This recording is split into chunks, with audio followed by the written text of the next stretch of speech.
I handed him the gun out the backseat of the car. 16-year-old Charleston White took the stand and testified against his friend, Antoine Doolittle, who sat just a few feet from him and listened intently. A nigga said, we saw the snitch video. So everybody saw it. It's been on the news before. Just cause you saw it, you still broke. It don't change nothing. You still broke. I'm still rich. I'm still getting booked. It don't change nothing. 50 Cent never holds back. If he's got smoke for you, he's letting it fly loud and clear. And right now his target is Charleston White, and he's not sparing a single shot. An old courtroom video just resurfaced, and the internet is eating it up like it's the wildest plot twist of the year. The clip shows a teenage Charleston sitting on the witness stand, testifying against his own homie, and the internet is roasting him like crazy. He didn't just throw shade, he threw his entire crew to the wolves. And we're not talking about some minor drama. This was tied to a case with deadly consequences. Doolittle is accused of down 34-year-old Michael Levy of Irving. Levy attempted to stop Doolittle, White, and two other teenagers accused of shoplifting 3 sports jackets and a baseball cap from an Arlington mall in September of 1991. Witnesses say Levy pounded on their windshield until the teens threw the jackets out the car window. Then Doolittle supposedly shot him in the back as Levy walked away. Right on cue, 50 Cent stepped into the storm, blasting it out with that raw, unfiltered energy he's known for, putting Charleston on full display. But here's the shocker. Charleston ain't fazed one bit. Instead of looking embarrassed, he's laughing, clowning, and acting like the streets aren't calling him out for snitching. He's brushing it all off like nothing happened, even firing shots back at his critics, straight up denying what everybody saw with their own eyes. Everybody's seen it before you seen it. It used to be on the news. I keep telling y'all, I made the news before. All what y'all doing, people I already seen. Now the big question is floating around. Did Charleston really betray his friend? And what exactly is 50 Cent saying about this messy situation? It all goes back to the early 90s, when an old courtroom tape captured Charleston at just 16 years old, sitting in front of the judge with his hand raised under oath. In the video, young Charleston was rattling off names like he was reading straight out of a yearbook. He specifically called out his boy Antoine Doolittle, laying out every single move they made after trying to snatch jackets and hats from a department store. Things spiraled fast. A store worker, Michael Levy, tried to stop them, but instead of running off, Charleston and the crew panicked and tossed the stolen gear out the window. That's when everything turned deadly in a matter of seconds. Charleston testified that Antoine pulled out a weapon and took Michael's life right there in 1991. The snitch video. So everybody saw it. It's been on the news before. Just cause you saw it, you still broke. It don't change nothing. You still broke. I'm still rich. I'm still getting booked. It don't change nothing. But here's the jaw dropper. Charleston himself admitted that he was the one who actually handed Antoine the weapon before it all went down. So yeah, Antoine squeezed the trigger, but Charleston handed him the piece that made it possible. And when it was time to face the judge, Charleston didn't hold back at all. He told every detail step by step without flinching. And if that wasn't enough, years later, Charleston treated it like a comedy skit. He laughed about it, even mocking the moment with phrases like "look shot," as if it was something to joke about. A victim, which was a Caucasian man by the name of Michael Levy. I was sentenced to 12 years under Texas juvenile determined sentencing law. My 3 co-defendants, all of them was tried as adults. They were 15 and older. I was 14. So I went into a boys' home that was co-ed with boys and girls. So I spent my entire teenage life from 14 to 21 in the boys' home. When I got out at 21, my record was sealed, so there's no record of me ever being in trouble for that. Fans are floored. How can somebody laugh at a situation that left so many people broken forever? And with 50 Cent now putting a spotlight on it, this old courtroom scandal has exploded back into the headlines with even more heat. But here's the most heartbreaking part. This wasn't some wild movie script. This was real life. Michael Levy lost his life in an instant, and his family was crushed. His wife, who had just married him 4 days earlier, was left in pieces. 4 days of marriage, 4 days of love, then her whole future snatched away in one tragic moment. My Prince Charming, I found him. And it's hard to believe, but I did. And I believe in fairy tales because he made my dreams come true. And they took that away. What was supposed to be a lifetime of happiness ended before it even began. Charleston didn't just point at Antoine Doolittle. He went all in and testified against 3 of his own friends that day. That single courtroom session didn't just shake the room, it locked their fates in stone forever. And when the dust cleared, Charleston himself walked away with 12 years for his part in the tragedy. But here's the twist. While Charleston served his time, he came out spotless. His record was wiped clean, like the whole thing never happened. Meanwhile, his boys were left stuck under heavy charges. No clean slate, no second chance, nothing. So when that old footage of him hit the internet again, it blew up social media like a bomb. The snitch label stuck instantly, and people dragged him nonstop from every angle. That clip spread across timelines faster than wildfire, and the backlash was vicious. But Charleston, he didn't even blink. He jumped online calm as ever, laughing, cracking jokes, acting like none of it mattered. He even mocked the hate, bragging that no drama was slowing down his money or his grind. He even teased about flipping the whole case into jokes for his comedy sets. He made it loud and clear. He's not loyal to the streets. He's not loyal to old crews. He's only loyal to himself. You think they gonna stop booking me? You think they gonna stop interviewing me? You think people gonna stop? Nah, you still gonna be poor, and I'm still gonna be rich and famous. I ain't friends with nobody, he said proudly, standing firm on his choice, and he doubled down. If he had to do it again, he claims he'd make the same move without hesitation. Charleston's flipping the entire meaning of loyalty, turning against the very people he once rolled with and saying it with his chest. He flat out said criminals and crooks don't get his loyalty. He's not about to waste his life in a cell just to live by some street code. I hope it is. I want to snitch. I want to snitch. I want to tell. Whatever they call telling, snitching, I want to do it. And I want to make it cool to do it. In one fiery interview, Charleston laid it out raw. "We all criminals and crooks," he said, before switching it up. "Oh, y'all, I'm the one that put the feds on. I'm a citizen now. I'm a police ninja." And he meant it, loud, bold, and unapologetic. He even bragged about voting working and joked that he was the last one sliding his ballot in on election day. "You damn right, I'm a police ninja," Charleston shouted, chest out and voice booming. "I'm grown, I'm 40. I can't be sitting in jail at 50 for nothing." And the way he said it, you could tell he meant every word deep down in his soul. Charleston isn't ducking or hiding. He's flat out saying he'll snitch on anybody if it means staying out that cell. No shame, no hesitation, no second guessing. I don't recommend doing 20 years for nobody. I don't recommend doing a life sentence for nobody. It's no honor amongst thieves. So why do I have to be honorable amongst thieves? Why? We all criminals and crooks. And lately, whispers have been flying that Charleston might have been the reason Brick Baby popped up on the Feds' radar. Most folks would deny it quick, but Charleston, he went online and bragged about it like it was nothing. The whole thing started when Brick Baby dropped a wild clip in Houston, flashing piles of cash and talking reckless. He even tossed out a threat about putting a hit on Charleston. Man, out here in Houston, man. And I got a dime on Charleston White head. But Charleston wasn't about to let that slide. The moment that video hit the net, he claimed he picked up his phone and dialed the feds himself. Charleston swears he's got direct lines to law enforcement, like he knows exactly which number to hit when the streets get hot. I made a federal report.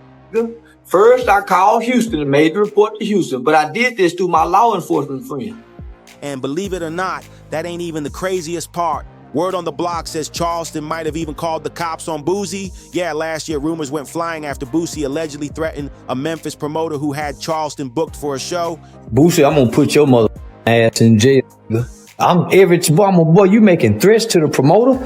I got a recorded phone conversation with witnesses on the phone saying the promoter is scared for his life, that he got to live in Baton Rouge, that Boosie go send them people to get you. He said he can't have the show because Boosie goes, I said, nigga, I just hired the police. The promoter scary ass nigga. Yeah, nigga, Boosie is a hoe. And I bet he don't want to get in that boxing ring. Now, Charleston never officially admitted he made the call, but once that story caught fire, social media lit him up instantly. Fans slapped that rat label on him again without hesitation, dragging him from every direction. But Charleston, he didn't blink once. He doubled down like always, reminding everybody that he's not here to protect some outdated street code. He's here to protect himself and move exactly how he feels. Still, the internet refuses to let him breathe. Snitching? I'm not breaking the law. I'm not trying to get out of no trouble. That's what a snitch do. A snitch is telling to wiggle out of something. I'm just telling. The main reason people keep pressing him is simple. Charleston claims he's not a rat, but his critics swear that's cap. They're flooding the internet with receipts, calling him the biggest hypocrite in the game, But Charleston, oh, he's never short on comebacks. He swears up and down he's not your average rat. To him, it's all about intent. He says it's not about clout, not about money, not about revenge. That's why he rejects the label completely. In his mind, he's not just snitching, he's moving with purpose, and he's proud of it. Our black kids don't have no protection. You don't even have nobody standing in the gap for them and God. They just on their own. Finding their way out here. Homie, they listen. They have to go to jail and they have to die because it ain't nothing God can do with them. Why you think it's so many young people dying today? We ain't never seen this before. We ain't never seen young. They have to because it ain't nothing God can do with these hearts of young people because of the fruit that they come from. The seed and the fruit is all the same. Sit your up down. Some of these little ain't never had a hug from Big Mama. They grandmama said, I'm too young to be a goddamn grandmama. Call me mama. Don't call me grandmama. Grandmama don't even want to be young. Don't even want to be called grandmama. Not real.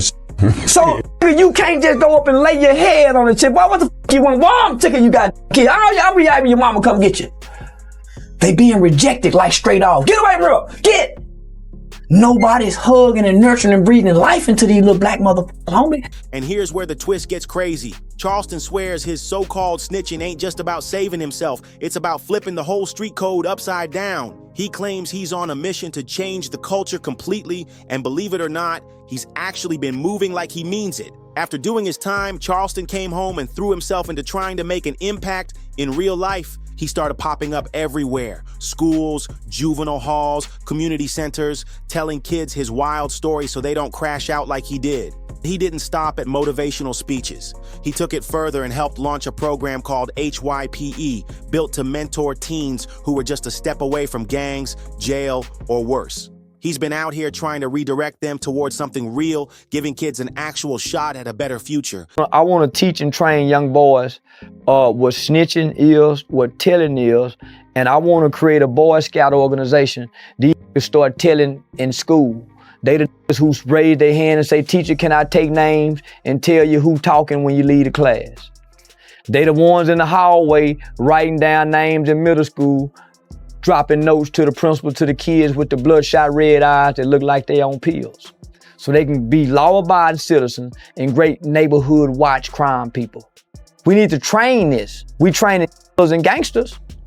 So we need to train some confident, snitching, tatter-telling young man that ain't scared to tell on now, motherfucker. And teach them how to fight too. So if you fuck with them by telling, they'll kick your ass. Yeah, we need some strong snitches. And here's the jaw dropper. Charleston even floated the idea of a straight-up snitching program for teens. His vision? Give young people a safe way out of dangerous situations by flipping the script, teaching them to walk away from street life before it swallows them whole. But not everybody's clapping. A lot of folks can't get past his messy methods. His message might sound like growth, but the way he delivers it keeps people heated. Charleston knows this too. He admits it might take years before people really understand where he's coming from. One man who definitely ain't rocking with him is G.I. Doc Kit. G.I. didn't bite his tongue. He went off online saying, can't beef with no dude that's been ratting since the 90s. He a throwback rat. That line hit like a punch, dripping with old school venom, and instantly sparked a beef that's only been snowballing. And Charleston, you already know he wasn't staying quiet. He clapped back hard on Instagram saying, I see G.I. Doc King got smoke in his chest, after G.I. allegedly DM'd him calling him a rat. But then Charleston crossed into a whole new level of disrespect. He posted, may his son rest in peace and the slayer be forgiven by God and live a long life of redemption. Remember how your son died? The internet froze. That wasn't just cold, it was ice. And what made it sting even worse? Charleston pulled those words straight from the author profile of his own children's book, I Am Woke Seed. Hold on, I'm finna call my son. You got to go to the graveyard to see your son. say, look, this what my kids give me for Father's Day. Gilly, say Gilly, cash money backup singer.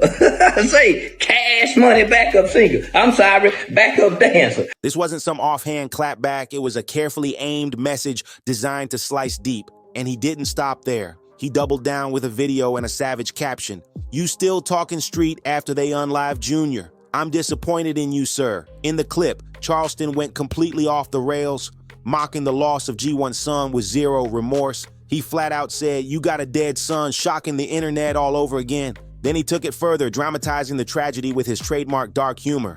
"And you talking about snitching? Pow. That dude shot your son in the head, boy. Unalive, pow." Charleston spit those words with no hesitation, dragging GY's deepest pain back into the spotlight. He even mocked the grief by impersonating GI and Wallow mourning together, crying out, "Oh, my son got ended."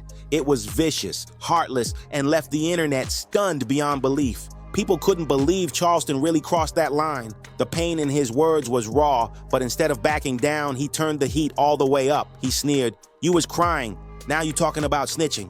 You right.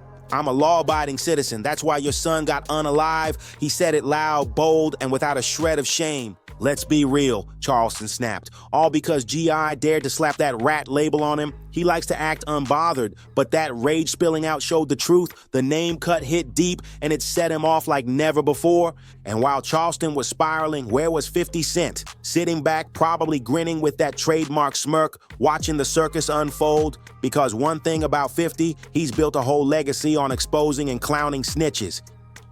Yes, Charleston White is correct. I'm a rapper, not a drug dealer.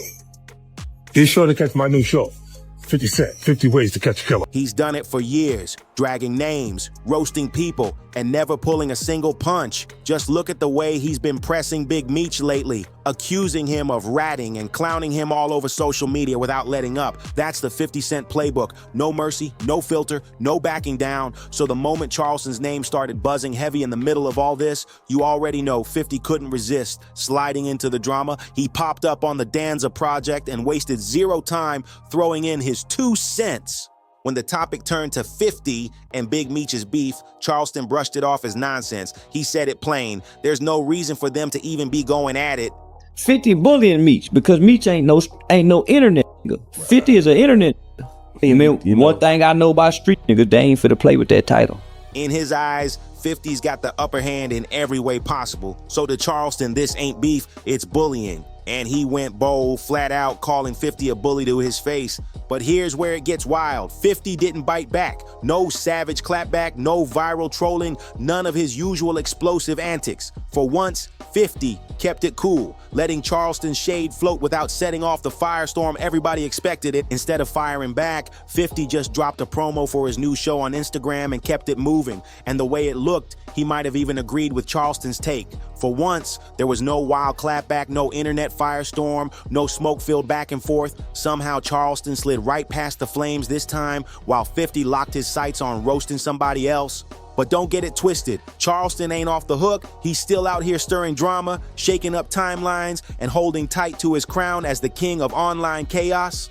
The streets are tapped in heavy, watching his every move, and they're not letting him catch a single breath. Charleston swears he's pushing for change. But let's keep it real. Just because he talks about fixing the community doesn't mean he's switching up his style. He's still reckless, unfiltered, and unapologetic every single time he grabs a mic or jumps on camera. So here's the real question. Do you think Charleston White is actually serious about helping the community, or is he just chasing clout and sparking drama for the spotlight? Let me know your take down in the comments. And while you're here, don't forget to hit that like button, subscribe to the channel, share this with your people, and smash that notification bell so you never miss another messy update. Catch you in the next one.